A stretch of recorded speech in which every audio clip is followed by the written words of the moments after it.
पूछली केकरा याद भाई। देखी गाने के लिए तो हम हिंदी भी गाते हैं, भोजपुरी भी गाते हैं, कुछ हरियाणवी भी गाते हैं, थोड़ा बहुत एक आधा मैथिली भी गा लेते हैं, और शिव चर्चा के अलावा विवाह गीत, भजन, बाकी फोक भोजपुरी सब गाते हैं। लेकिन हाँ, ये बात आपने सही बोला कि शिव चर्चा का व्यूज ज्यादा हो रहा है, कई चैनलों से हो रहा है। तो आप सब भी सुनते हैं क्या? सुनते हैं? नहीं, बगले में शिव चर्चा होला है। ई वाला शिव चर्चा के सुन ले बा कि शिवा गुरु भेज दिहल डोलिया। मेरा ये वाला गाना 10 मिलियन हुआ है। एक बार के बात हो सुनी ना प्रीति जी, हमार दादी आई रही रांची से, रांची रहली, तो शिव चर्चा मंदिर पर लोग करत रहे तो हमरा के भी लेके चल गेली लोग, हम वही में जात रही। अरे तार नतिया तो गावेला नो, गायक हो नो, एकरा से शिव चर्चा गावो ना, तो हमरा कहाँ शिव चर्चा आवत रुए, लेकिन कहनी की कोशिश करत नहीं। तो एगो हम शिव चर्चा गईले रही 2 लाइन के कि हाथबा में शोभेला शिव के कि डमरू तीर सुलभा हो बस हवा चढ़ के ना, कि शिव गुरु चला ले ससुररिया हो कि बस हवा चढ़ के ना, कि शिवा गुरु भेज दिहल डोलिया हो। क्या बात है, दया करिए अच्छा, गुरु जी। शिव चर्चा खाली सुनेला कि शिव चर्चा पे नचबो करे? खाली सुनते हैं कि हमारा जाए के बेरिया। प्रकाश भैया बैठी ना, काहे पे ये दुनिया का सबसे बड़ा सत्य है कि चाहे हम धरती पे जितना दिन जीवन बिता ले, जाना तो तय है। सही बात है। इसलिए कहते हैं कि ये जो हमारे भैया लोग जागरण करवा रहे हैं, और आप सब खुशकिस्मत है कि जागरण में शामिल हो रहे हैं, क्योंकि कमाना खाना तो लगा है, लेकिन भगवान का भजन करना उसके साथ बहुत जरूरी है, क्योंकि तरण उसी से होना है। बाकी चीजें तो आती जाती रहेंगी, क्योंकि लास्ट समय में कुछ काम नहीं आता है। नागेंद्र बाबा के समझाई तो एक बार तनी सबे जोरदार जयकारा लगाई, बोली शिव गुरु महाराज की।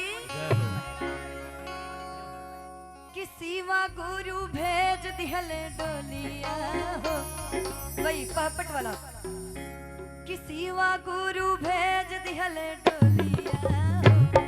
तनी सबके दोनों हाथ ऊपर, अब बोली शिव गुरु महाराज की। ये पुरानका जमाना की शिव चर्चा, फिर एगो नया जमाना वाला गाए कि हमरा जाए के बेरिया, शिवा गुरु भेज दिहल डोलिया हो, हमरा जाए के बेरिया, शिवा गुरु भेज दिहल डोलिया हो, हमरा जाए के बेरिया, शिवा गुरु भेज दिहल डोलिया हो, हमरा जाए के बेरिया।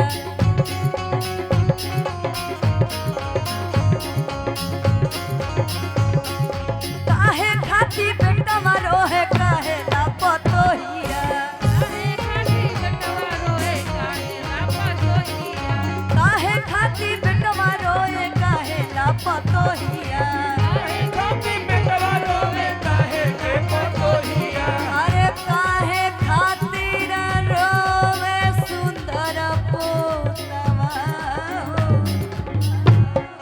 देखिए, जब जाने का समय होखेला तो सब लोग रोवेला, लेकिन गाना के कितना बढ़िया भाव बा कि काहे खाती बेटवा रोवे, काहे लापतो हिया, काहे खाती बेटवा रोवे, काहे लापतो हिया, अरे काहे खाती बेटवा रोवे, काहे लापतो हिया, काहे खाती बेटवा रोवे, काहे लापतो हिया, अरे काहे खाती, अरे काहे खाती रोवे सुंदर पोतावा।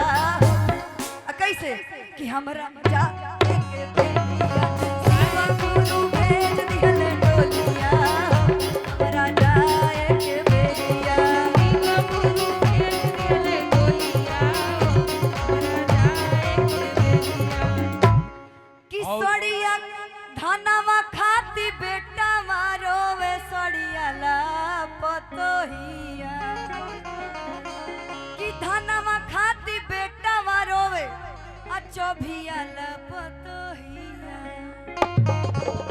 लेकिन कहते हैं बच्चे भगवान का रूप होते हैं कि दादी खाती हाउ दादी खाती रोवे सुंदर पोतावा हो हमारा एक बेरिया दादी खाती सुंदर पोतावा हो हमारा एक बेरिया। ए प्रीति जी आओ ना देखी ए बाप रे देखा उनकर पत्तो रोवेली साड़ी या चाबी खाती। बीटू भाई के सरहा जाई। लेकिन देखिए अब आजकल के कौन सी चर्चा होता कि भोला जी दर्द होता नरमी कलाई में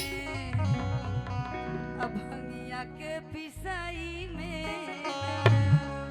अच्छा ये से चर्चे है इहो सी चर्चा होता आजकल और सी चर्चा होता कि कतन रसैया देह पा डंटा टूटी हो आसीव चारा चना छूटी। मार के पुठा फाड़ दे हम सुचर्चा ना छूटी तो कि कतनो देह पर डंटा असैया टूटी हो आसीव चारा चना छूटी।